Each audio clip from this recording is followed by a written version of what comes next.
Welcome user to the new video. In the last video we have seen how loss will be calculated.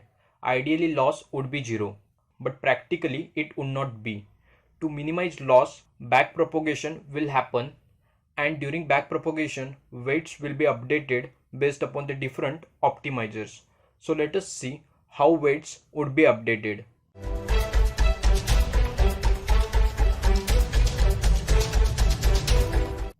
The shown diagram has two hidden layers. W, O and F are weights, output and function respectively.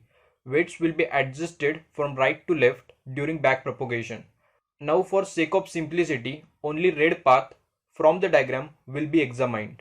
In general, updated weight would be old weight minus learning rate in conjunction with partial derivative of loss with old weight, and output O31 will be caused due to partial derivative of loss with old weight. This is how chain rule would be carried out. Now look at 3W21, how chain rule would be represented.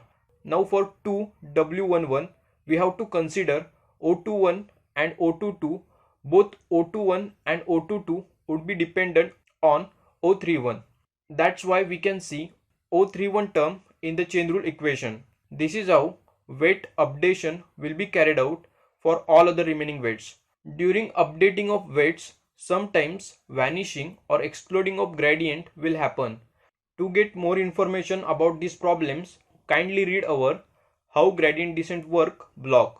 The network will be overfitted if the neural network is deep. Overfitting can be avoided through regularization and dropout layers. When we have a machine learning model to implement, regularization comes in handy, but when we have a deep learning model to implement, we will use dropout layers.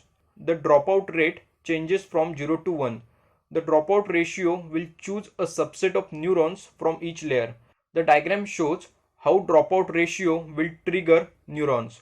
When the dropout ratio for input features is 0.5, it means that 50% of the random neurons in the input layers will be deactivated. Similarly, have a look on dropout ratio of hidden layers. Do remember, dropout ratio is not supposed to add while testing the models.